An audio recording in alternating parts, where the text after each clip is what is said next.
What's up, everyone? We are back. Episode, I don't know the number. Of course, my phone goes off. Okay, sorry. We are back on the next episode of the San Francisco Giants playthrough here on Out of the Park Baseball 23. It's been about 2 months since I played. I've been moving into a new place. As you can see, this is a different backdrop as my previous videos, so I've been a little occupied doing that stuff and other personal matters over the last month or two, but we're back. Hopefully going to drop a couple more of these now that I'm settled in and everything, so hopefully everyone had a good new year, enjoying the month of January so far, and let's hop right into it. So we made a couple of big offseason accusations last season, and the team's been pretty good. It's been 53 and 37 so far. A lot of the guys that we picked up have worked out so far. So let's, again, I really haven't looked through this too much. Kind of just popped in the game for the first time in quite a while. So we'll go through this together. Let's sort by WAR. So Carlos Correa, he had a bit of a disappointing first year with us. He was hurt quite a bit, but this year he's been a league average hitter, but he's played good defense. So, I mean, I can't be too upset with that. But he's at least he's been pretty healthy this year. That's all I can really ask for. Heliot Ramos, continuing his great play for us. Very happy to see this. He's had an awesome season, batting third for most of the year for us. Bregman, who we picked up in the offseason, it was a bit of like a bounce back guy. You know, he had a really bad year last year, but he's shown he's still got some left in the tank. He's a free agent after the year. Not sure what we're going to do with him, but could be a candidate for an extension, especially that great eye. I mean, that'll age well, and we'll see from there when we hit the offseason or farther into the year. Patrick Bailey has taken over as the starting catcher, and he's been pretty awesome. League average hitter, and played pretty solid defense. So it's really all we can ask for a catcher. And our backup catcher, Austin Hedges, who I believe I've dropped him down. So playing every third, yeah. So instead of like a time split, we're playing him every third. So just to get the defense out there and help out the pitching staff a bit. We have Marco Luciano, who was called up at the end of the last year and played really well, then got hurt in the postseason. If you remember that far back, but he's been pretty good. About a 105 WRC plus. I think he's been heating up lately, so hopefully he keeps that going. Jeff McNeil had a really rough start to the year, but he's bounced back quite a bit in the last month or two, if I remember correctly. So he's up to a league average hitter again. So let's hope he can keep that going. Let's see. Casey Schmidt, who's kind of just been a bench guy for us, but I think he's been put in a little bit more because he's been one of our better hitters, and we've struggled with the offense this year, as you'll see. So he's still, let's see. I might have to go through these lineups again, actually. He's not playing at all. He might have just came back from injury. I think that's what it was. I don't know. I have to go look. But anyway, he's been pretty good when he's been out there. Gabriel Arias, he was a trade acquisition. He's played a lot in AAA. I think I called him up. I'm not sure why. Again, it's been a while since I played, so I'll have to catch myself up as well. Michael A. Taylor, he was really bad for a stretch, unplayably bad, but he looks like he's been a little better recently. He still plays good defense, so let's hope he keeps going. Luis Matos, so he was down in AAA to start the year, and he's come up and not been quite as good. It's really disappointing because he has good ratings, and I think we just got to get him out there a little bit more. I'll have to change these lineups because I don't know what happened here. They shouldn't look like this. But then Ivan Castillo, he's been really, really bad after having a really awesome year last year. But that's pretty much been the hitters. Let's see. I think Hunter Bishop was up for a cup of coffee. Yeah, and he was pretty good while he was up. Maybe we'll give him a shot again. Auerbach was, let's see. He hasn't even been up yet. That's interesting. Let's see. Top prospect Kyle Harrison, former top prospect, not so much anymore. He struggled a bit down in AAA. Brian Ramos was up to start the year, and he was really bad. Sent him down. Anyway, we'll get to that in a little bit. The pitching staff has been pretty awesome, though, as you'll see. Anthony DeSclafani is actually leading the way of all people with a 1.9 ERA.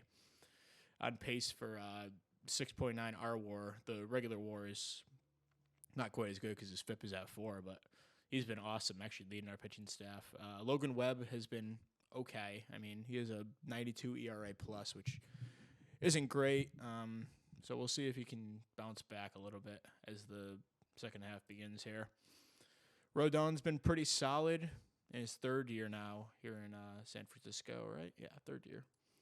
Second year since we signed his extension, so we'll take that. And Jack Flaherty, who he signed to a 4-year deal in the offseason, he's been pretty solid. 1.11 ERA plus, 95 FIP minus.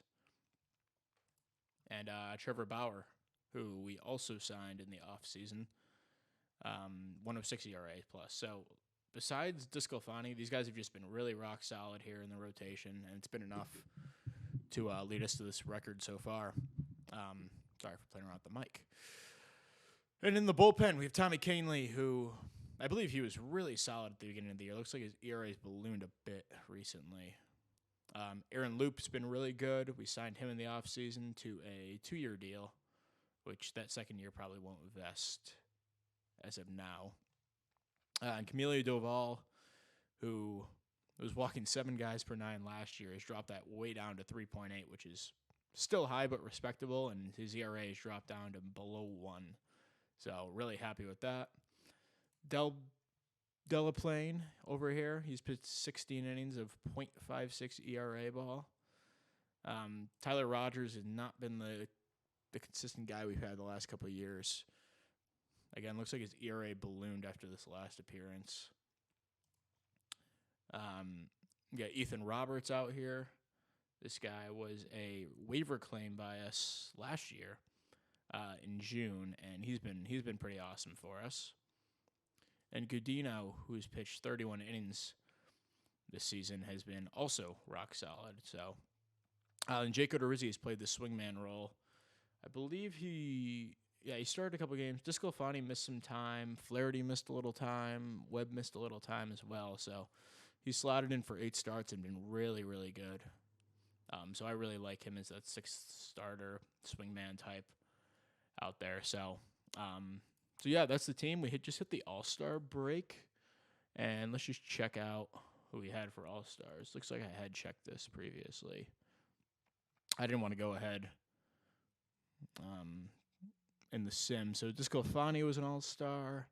Odorizzi made the All-Star team. That's pretty cool. And Elliot Ramos made the All-Star team. And then that looks like it's about it. But 4 All-Stars, 3 All-Stars? 3 All-Stars for us, which is not bad at all. So yeah, we're going to sim up to the... Let's see, what are we at? Did we do international amateurs? We did. So I really quickly need to see who we signed. Let me see. Okay, so we signed this guy, and Andres Magellan, third base prospect, really good defensive third base prospect. 16 years old, out of Venezuela. And for a 16-year-old, actually pretty developed in all this. Usually this would be like down in the 20s, but 25 present contact and all these ratings is pretty good. Fly ball hitter. So we'll see what happens with him. He's obviously years away. And yeah, just a lot of scouting discoveries and such as well. But yeah, we'll go up to like did we do the draft? The draft this year got it's like pushed back pretty far. Oh, the first year player draft is tomorrow, so We'll probably sim through that, give you guys the results, just because those kind of take a while. Also, we have the number one prospect in baseball now, Arturo Mendoza, who was an international free agent signing last year. Not really a catcher, but he's down in the international complex. He might get a call up, actually, because he's almost 18. These ratings are kind of developed, so he'll probably play first base down there. Yeah, I wouldn't really play him anywhere else, but that bat will play at first, so I'm not too worried about that. And then Rohan Honda. He hasn't been great down in AA. I definitely see him as more of as a reliever, but like a multi-inning like stopper type. This Luis Castillo guy, I'm very excited for him. I mean, man, a lefty with this high movement. This guy could pitch. That guy could pitch really well at the stadium. And then Edgar Espinal, not really, didn't really hit last year in 2024. And yeah, we can get into this a little bit more later on.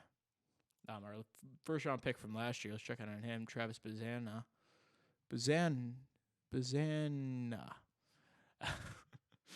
He made it all the way up to high A, or he made it all the way up to A last year. Hit really well. I called him up to high A. Hasn't been great. But, I mean, his ratings are still good enough where I think he can make an impact probably next year. If not, even by the end of this year, potentially. But, yeah, we'll go through these later. But, okay, I'm going to sum up past the first-year player draft and get back to you. All right, we are back. Just finished up the first-year player draft of 2024. We'll just go through really quick. Wasn't too exciting of a draft. I went hitter heavy because I was just looking through my minor league system, and we don't have a ton of hitters, especially in the lower levels from like rookie ball to high A. So I went bat heavy in this, mix between college and high school guys. But my first overall pick was David Hogg. We took him in the 21st selection in the draft. Pretty good personality, pretty solid hitting ratings, and decent enough defense to be able to play competent second base or even shortstop. So, yeah, I like that pick, high school bat. Second pick, I almost took this guy with my first, but we wound up getting him at 36 anyway. Slade Caldwell. High contact, high to avoid Ks. He'll hit for a high average, but mostly an empty average, especially the ground ball hitter with the 30 home run potential. But good, really good personality.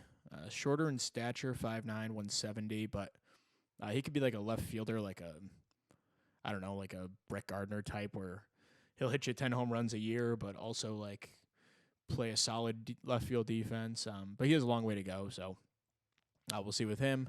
We took Brock Daniels, college bat, our third pick, which is the 64th overall pick. Just like a high floor guy to throw in like high A right now. I don't know if he'll ever make the majors, but with a little development, maybe he could.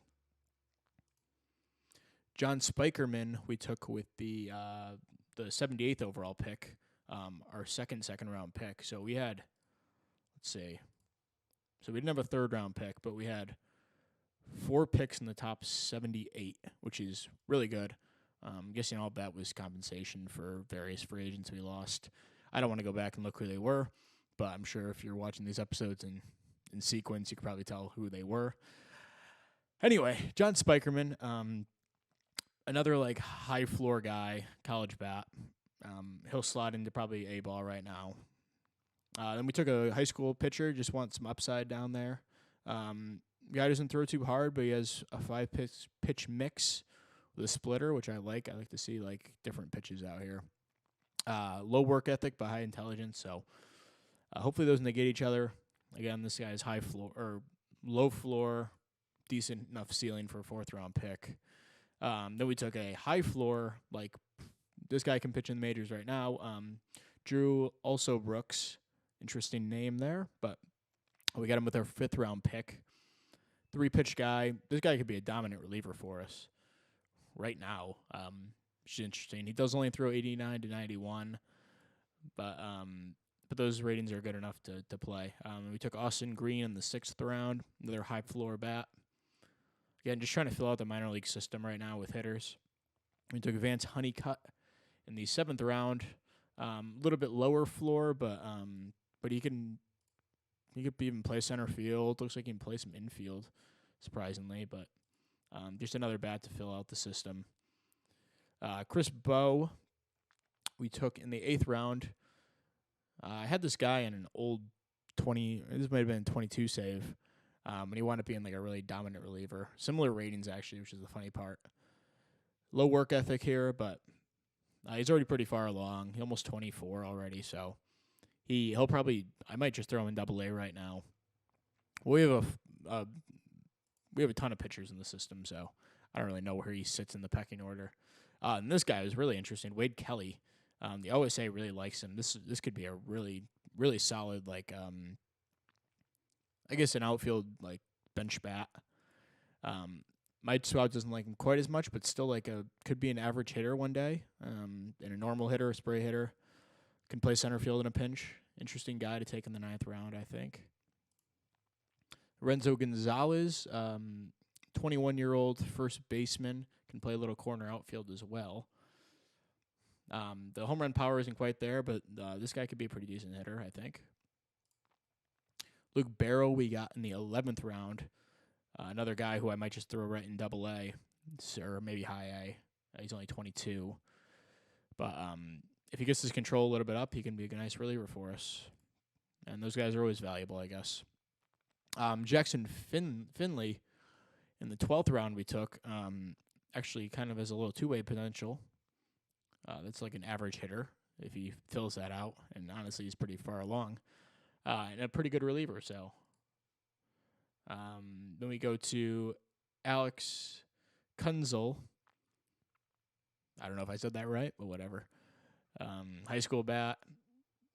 Just filling out the lower minor leagues with some guys right now. And Isaac Boughton, 23-year-old, almost 24.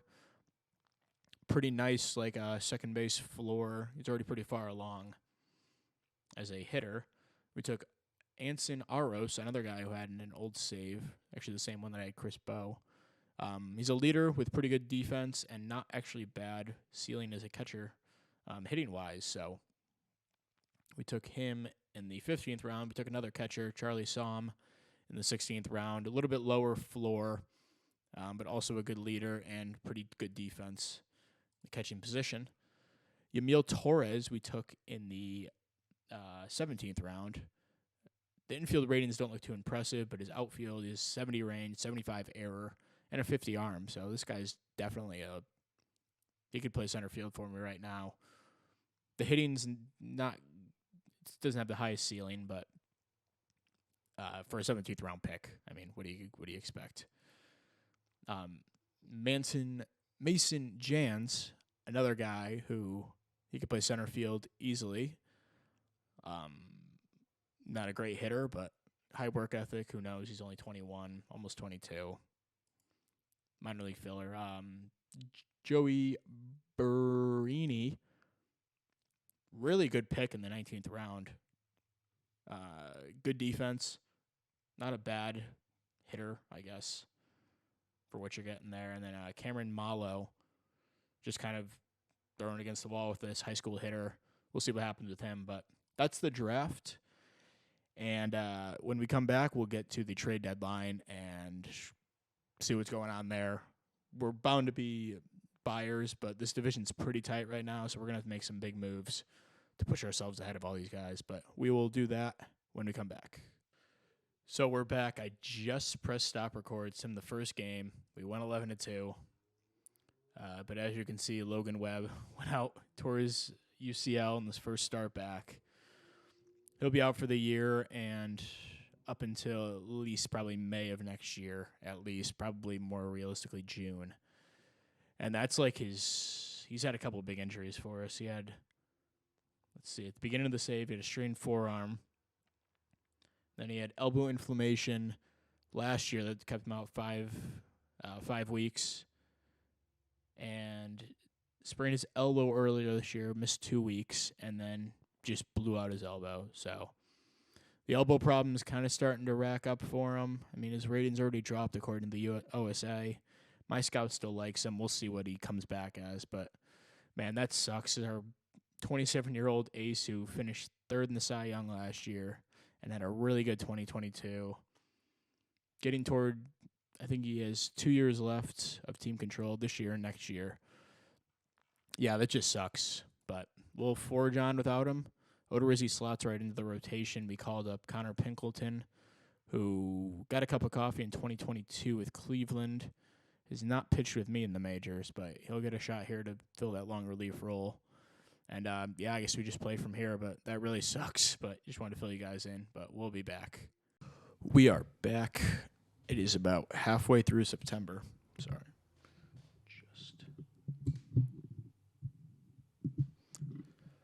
It's about midway through September 17th. We are 90-63. Dodgers have caught us and taken first place, but we played really well late. So, and this is our new lineup.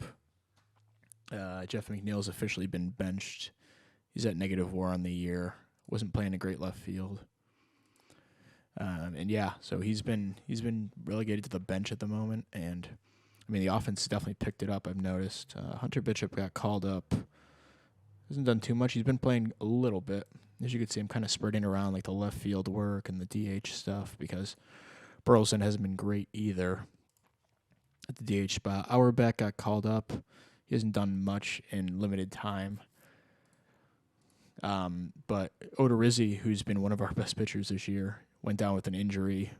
He was an all-star this year, but he'll be out for 4 weeks. So Ryan Murphy, who's been a revelation and really a savior out of the bullpen, he stepped in. He just got his first start and was pretty good besides the 5 walks. So can't really complain too much there. He did a good job. I'm also going to set his game strategy. Let's put him at 90 pitches. Sure he doesn't go past that. Anyway, we are 90-63, 3 games behind the Dodgers, and we are in the heart of this playoff race. So hopefully we can win the division. If not, we'll have to settle for one of the wild card spots, which isn't the end of the world, but with this new setup. But that would mean probably facing. Let's see. Check the standings. Wow, so probably over here. Standings. There we go. So looks like the Dodgers hold the best record. We have the second best record in the NL. But that would also mean we're going to play the worst team of this list, which would be the Phillies, I believe. Yeah. So we'd be facing the Phillies at this moment, which I don't really want to do because they're actually a pretty good team. Rhys Hoskins apparently has 51 home runs. It's pretty wild. He's in for a big payday. Bryce Harper has 45. That's also cool. Love to see that. This is the team that got Xander Bogaerts this offseason. He's performed well for them at third base. Would have liked to have him, but Bregman's been pretty good, so I can't complain too much. Anyway, Casey Schmidt, he's officially just playing every day now, and he's really been great, so love to see that. He'll be our first baseman of the future at this moment, it looks like. Marco Luciano has 26 bombs. Love to see that as well. He's playing up, although he only has 1.7 WAR because his defense at second's really, really bad. He'll probably move to third long term instead of second just because his range does limit him. His arm's not too bad, but after this year, Bregman wants a lot of money. So I foresee Luciano probably moving over to third, and then we'll solve second base internally. Arturo Mendoza, our number one prospect in baseball, was called up, or I guess just sent to the lowest minor league system, and he's held his own down there, I guess, for what it's worth. Tommy Kahnle was ripped out of the closer's role. He'd given up a lot of runs in a couple of consecutive games, so I just kind of got tired of it. As you can see right here, he hadn't pitched, in like 3 weeks. I don't really want that to happen, but so I'd have him used more often. But yeah, he's been here. I called up Jeremy Walker, who's a 29-year-old who's kind of just been sitting down there. He's been great this year, so we called him up, and yeah, this is how the team looks. So we'll probably sim to the end of the regular season and recap you guys there. But just wanted to stop in and show you how everything is going. And our offense is up to 6th in runs scored, and we're first in runs against. So we're a pretty good team right now. We didn't make any big moves The reason I didn't recap the trade deadline is because we didn't make a lot of big moves. The only guy we got was Kyle Finnegan for Blake Taylor and fan favorite Tyler Rogers, which I didn't really want to give him up, but he was in for a big pay bump next year of $2.2 million. I don't want to pay that to a reliever who's like at the bottom of my depth chart. I'd rather just pay that to some random guy that I have because we have a ton of relievers, and yeah, that's the reason behind that. And then Blake Taylor, kind of just to throw in. He was the main guy they wanted, but he pitched a little bit, but he'd walked a lot of guys in AAA, so I had no problem giving him up really. So yeah, that's the recap of what happened in the trade deadline in the last month and a half or so. So we'll be back at the end of the season and recap you guys there. We are back. Season's end is today. We have one more game against the Dodgers. We are one game behind. I don't know if we would go to a one-game playoff at this point, but I figured it'd be reasonable to jump in at this point and see what happens. We have Ryan Murphy on the mound, trying to clinch us the division potentially. I'm not really sure. Looks like we do have a chance because they haven't clinched the division yet. Let's just sim this game and see what happens. And we lose 11-3, so we get that wild card spot once again. Look like Luciano with 3 hits to wrap out his really good season. And Murphy got roughed up a bit, but I mean he had a really nice year, so can't be too upset with that. He's definitely a future starter for us. And Gregory Santos, I don't know why he's pitching in this big game. And I guess hitter's already out of hand, so it doesn't really matter. But yeah, so we get the first wild card. That's fine. We'll play, let's see. We just sim to see who we're playing. And we will play Milwaukee. So looks like their big masher is Max Muncy. Also have Mitch Garver behind the dish, but overall not too scary of an offense. But they do have Corbin Burns, Freddie Peralta, and Brandon Woodruff, which is about as scary of a 1-2-3 as you can see. But yeah, this lineup doesn't really scare me too much. They were 9th in runs scored this year. And 5th in runs against. They have Joey Votto apparently too, who wasn't actually bad. So. We'll let's hop into the